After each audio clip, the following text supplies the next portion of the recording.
Oke, saya akan buat 3 preview untuk 3 match yang akan saya highlight. Maksudnya ada 4 match setahu saya, 3 match saja yang saya highlight, yaitu MU versus Brighton, Ipswich versus City, kemudian Everton versus Tottenham. Nggak usah lama-lama lagi, mari kita mulai.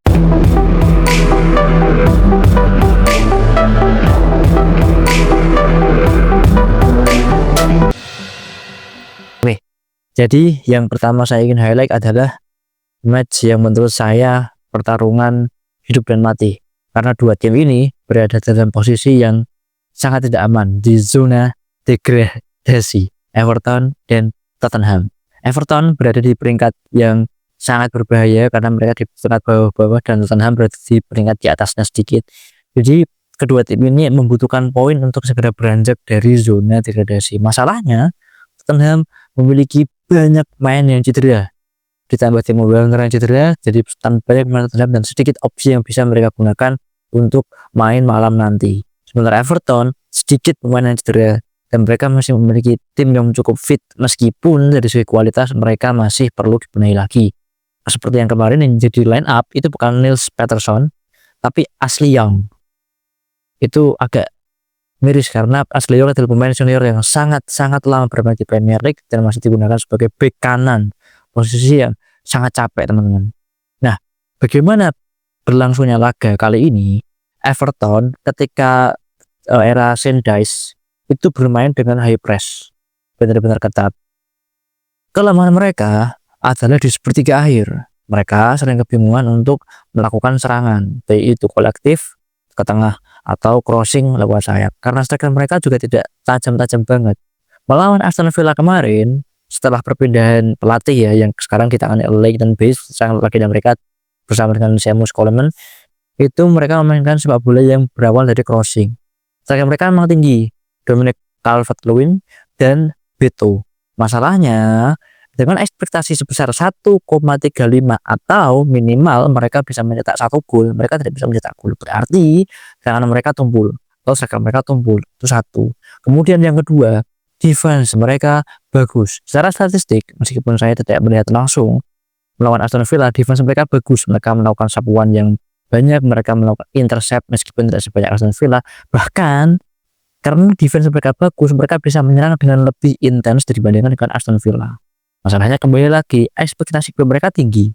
Oke, defense mereka bagus. Tapi kalau strikernya tumpul, sebagus apapun bertahan kalau serangannya tumpul, kalah pasti bisa juga. Oke.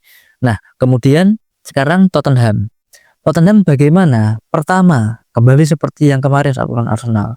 Yang ada di sisi kiri yaitu Spence dan Gray, mereka kompak. Oke, bila digeser kembali ke Dragusin masih bagus, masih solid 3 ini. Tapi Pedro Porro itu agak mengkhawatirkan. Oke, di sini Pedro Porro harus benar-benar di cover, entah itu di gelandang ataupun dari bek tengah itu sendiri.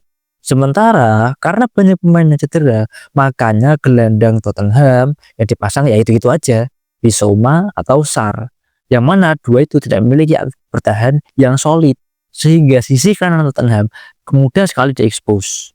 Nah, seperti yang harus kita tahu bahwa dari sisi kiri dari sisi kiri Everton itu ada beberapa pemain yang eksklusif di sisi sayap.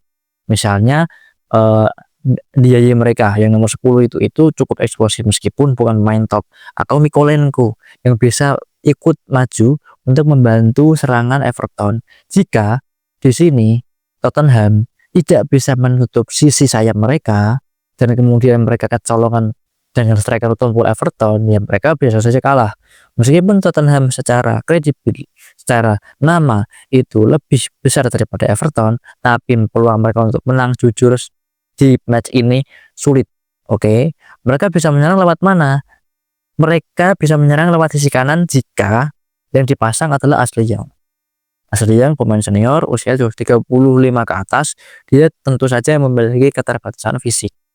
Tapi jika yang dipasang Ashley Young, jika yang dipasang adalah Niels Peterson yang mana memiliki fisik yang bagus dan ada bertahan yang luar biasa, mereka akan kesulitan karena serangan Tottenham itu sebagian besar dilakukan lewat sisi kiri yaitu Son Heung-min.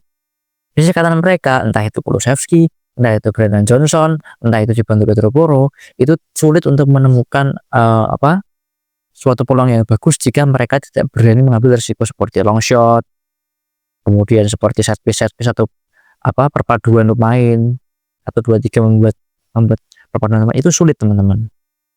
Nah, jadi laga ini dibilang seru, harusnya seru, tapi jika saya melihat semangat Tottenham saat melawan Arsenal kemarin, menurut saya mereka tidak memiliki kemampuan untuk bersaing di level teratas. Jadi laga ini tidak bisa dibilang akan jadi seru. Nah, kemudian laga yang kedua, Ipswich melawan City, singkat saja seperti yang saya harusnya buat video tapi gak jadi waktu MU lawan Southampton. Saya tidak tahu bagaimana jalannya pertandingan MU lawan Southampton. Kenapa?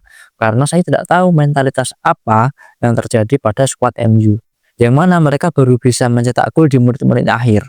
Itu pun diwarnai dengan blunder-blunder back dan kiper dari Southampton. Oke, begitu pula dengan City.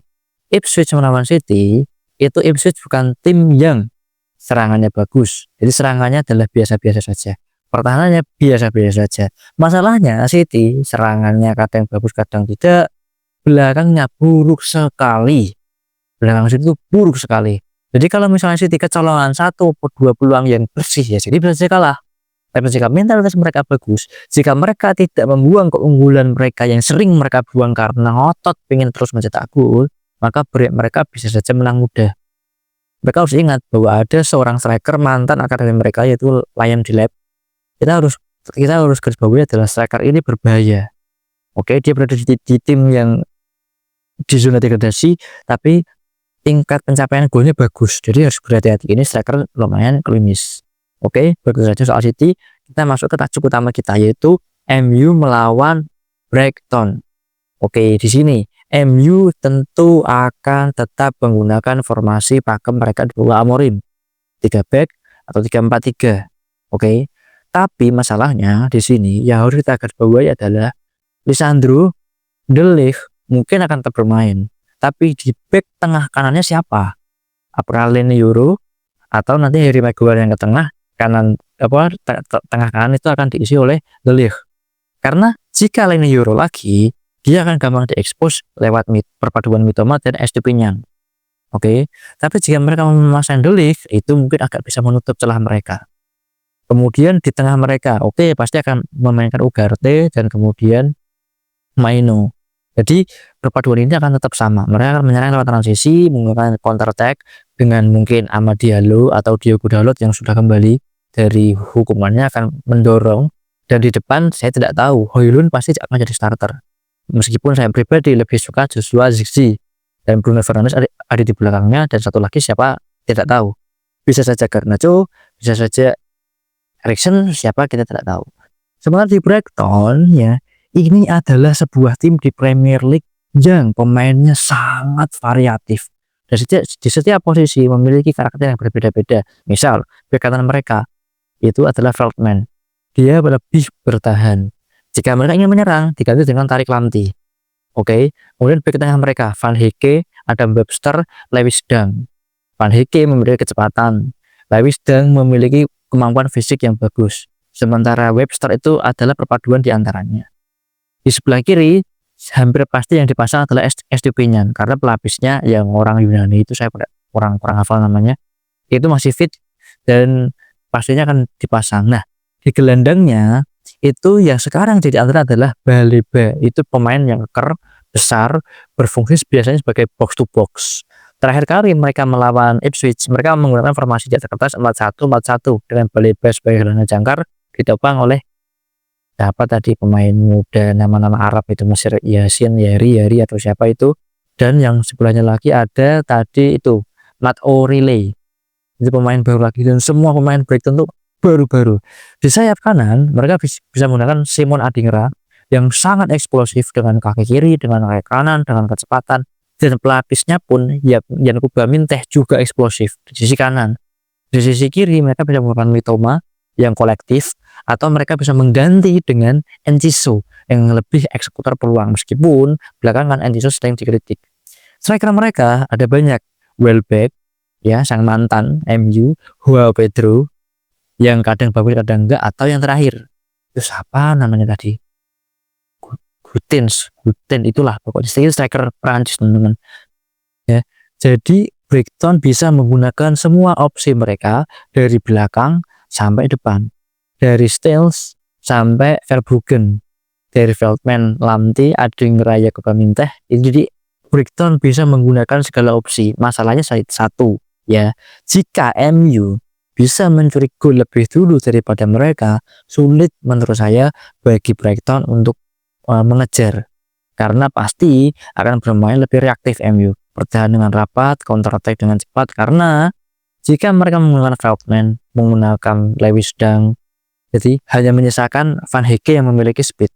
Sementara pemain MU jika menggunakan Garnacho, jika menggunakan Amad Diallo, dua-duanya memiliki speed. Højlund juga memiliki speed. Jadi jika mereka tertinggal gol lebih dulu, mereka hampir pasti dipastikan kalah. Oke.